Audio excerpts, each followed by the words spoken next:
صلی اللہ علیہ وسلم کے گھر میں 2 مہینے تک چولہا نہیں جلا کرتا تھا، اور حضرت عائشہ فرماتی ہیں کہ ہمارے نبی نے کبھی پیٹ بھر کے کھانا نہیں کھایا اپنی پوری زندگی میں۔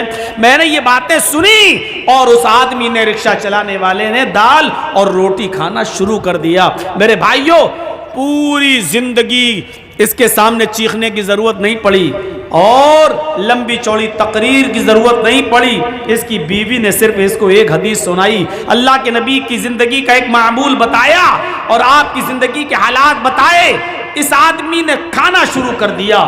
میرے بھائیوں، اگر ہمیں عمل کرنا ہو تو کسی مولانا کی ایک بات کافی ہے ہماری زندگی میں، ہمارے دل کو اثر کرنے کے لیے اور ہماری زندگی میں عمل کرنے کے لیے۔ اور اگر ہمیں عمل نہ کرنا ہو تو پوری زندگی خطبے دیتے رہو، پوری زندگی جلسے کرتے رہو، پوری زندگی تقریریں کرتے رہو، کوئی اثر نہیں پڑے گا۔ خود اگر مجھ سے کوئی پوچھے تو تقریباً 24-25 سال کا عرصہ تو ہو چکا ہے۔ میرے بھائیوں، جلسوں میں، جلوسوں میں اور تقریریں کرتے ہوئے آپ اندازہ لگا سکتے ہیں کہ پوری زندگی تقریریں کرتے ہوئے گزر گئی ہیں۔ اب آپ اندازہ لگائیے کہ کیا اثرات مرتب ہوئے ہماری زندگی پر، کیا فرق پڑا ہماری زندگی پر۔ اب دیکھو، یہاں تو مدرسوں کے لیے، تعاون کے لیے کتنا منانا پڑتا ہے، کتنے جھانسے دینا پڑتے ہیں، کتنا بوتل میں اتارنا پڑتا ہے، تب جا کر 100 روپے اور 200 روپے اور 500 روپے اور 1000 روپے ہماری جیب سے نکلتے ہیں۔ حضرت عثمان غنی کی سخاوت سے سیکھو، 1000 گلے سے لدے ہوئے اونٹ، یہ بھی نہیں کہا چلو ایک اونٹ کا مال ہم خرچ کر دیتے ہیں اللہ کی راہ میں، نہیں، پورا کا پورا 1000 اونٹ گلے سے لدے ہوئے سب کا سب خرچ کر دیا اور سب کا سب صدقہ و خیرات کر دیا۔ یہ جذبہ تھا۔ ایک جملہ کافی ہوتا ہے، ایک لفظ کافی ہوتا ہے، اور پوری زندگی کے دل میں بٹھانے کے لیے اور پوری زندگی کے عمل کرنے کے لیے۔ آج ہم کہاں ہیں؟ ہمارے پاس کہاں ہیں نیکیاں؟ ہے کوئی محاسبہ کرتا اپنی نیکیوں کا؟ چھوٹی سے چھوٹی نیکی کو بھی حقیر مت سمجھو، چھوٹی سے چھوٹی نیکی کو بھی حقیر مت سمجھو۔ قرآن پڑھیے، اللہ رب العالمین فرماتا ہے فَمَن يَعْمَلْ مِثْقَالَ ذَرَّةٍ خَيْرًا يَرَهُ وَمَن يَعْمَلْ مِثْقَالَ ذَرَّةٍ شَرًّا يَرَهُ۔ اگر ذرہ برابر بھی نیکی کرو گے تو اس کو بھی تم اپنے رب کے نام، اپنے نامہ اعمال میں دیکھ لو گے، ذرہ برابر بھی برائی کرو گے تو اس کو بھی تم اپنے نامہ اعمال میں دیکھ لو گے۔ چھوٹی سے چھوٹی نیکی کو بھی حقیر مت سمجھو، اس میں کیا ہو جائے گا؟ کل میں نے بتایا تھا نا، چھوٹی سے چھوٹی نیکی، راستے سے گزر رہے ہیں، پتھر پڑا ہٹا دو، کانٹا پڑا ہٹا دو، یہ نہ سمجھو یار یہ کوئی نیکی ہے۔ چھوٹی سے چھوٹی نیکی کو بھی حقیر مت سمجھو۔ السلام علیکم ورحمۃ اللہ وبرکاتہ۔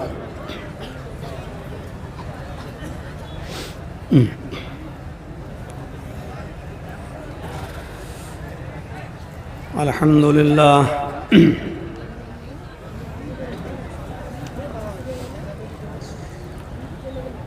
الحمدللہ نحمدہ ونستعینہ ونستغفرہ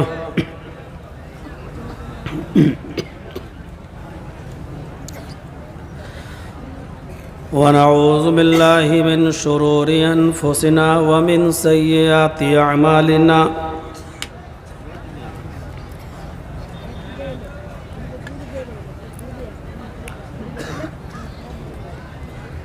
من يهده الله فلا مضل له ومن يضلل فلا هادي له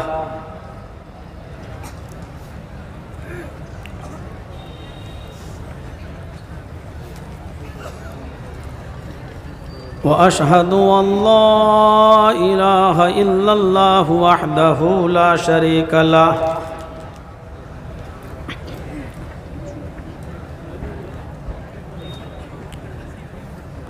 وأشهد أن محمدًا عبده ورسوله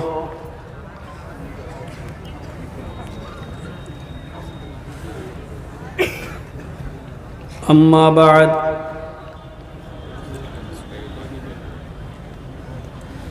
فإن خير الحديث كتاب الله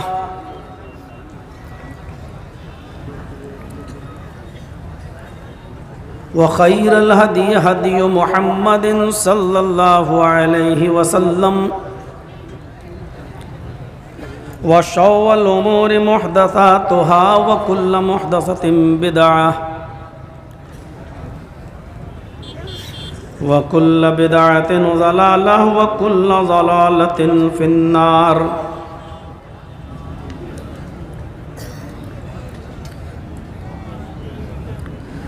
أعوذ بالله من الشيطان الرجيم. بسم الله الرحمن الرحيم.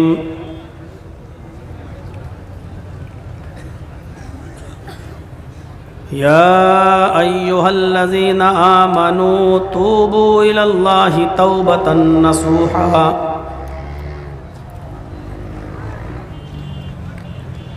عسى ربكم أن يكفر عنكم سيئاتكم ويدخلكم جنات تجري من تحتها الأنهار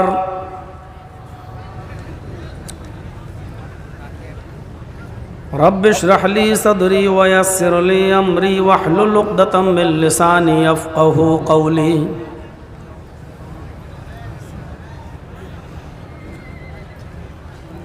اسٹیج پر بیٹھے ہوئے معزز و موقر علماء کرام،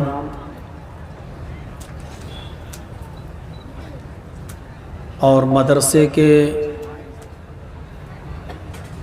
صدر و سیکریٹری و اراکین و ممبران و ذمہ داران، اور اسی طریقے سے جلسہ کمیٹی کے صدر اور سیکریٹری اور ممبران، اور نیما للمٹیا ڈسٹرکٹ گڈا اور اس کے اطراف و اکناف سے آئے ہوئے معزز سامعین حضرات، پردہ نشین اسلامی خواتین، ماں اور بہنوں، نوجوانوں، عزیز بچوں،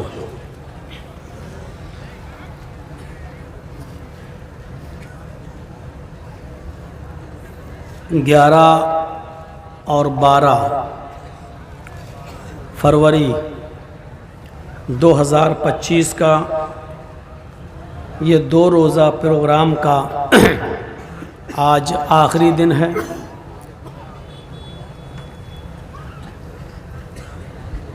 اور اس کے بعد اس سال کا یہ پروگرام ختم ہو جائے گا. آئندہ سال اگر زندگی رہی، صحت و تندرستی نے ساتھ دیا اور آپ لوگوں کے یہاں یہ پروگرام منعقد ہوا، جس کی تاریخ آپ کے جلسہ کمیٹی کی طرف سے 13 اور 14 اپریل متعین کی گئی ہے، تو انشاءاللہ اس تاریخ میں حاضری ہوگی. اللہ تبارک و تعالیٰ سے دعا ہے کہ الہ العالمین اس 2 روزہ اجلاس میں جن علماء نے خطاب کیا ہے، جنہوں نے پند و نصاحت سے ہمیں اور آپ کو نوازا ہے، ہنوز نوازا جا رہا ہے، دعا ہے کہ الہ العالمین ہم سب کو، کہنے والوں کو بھی اور سننے والوں کو بھی، عمل کی پوری توفیق عطا فرمائے. جلسے بہت ہوتے ہیں، ہر سال ہوتے ہیں، اور آپ کے لیے سال میں ایک بار ہوتا ہوگا، ہمارے لیے تو ڈیلی کا معاملہ ہے. میں آج بھی آپ کے یہاں ہوں اور کل ڈسٹرکٹ کٹیہار میں ہمارا پروگرام ہے. وہاں کا ایک گاؤں ہے حال بیدا، کل وہاں جانا ہے.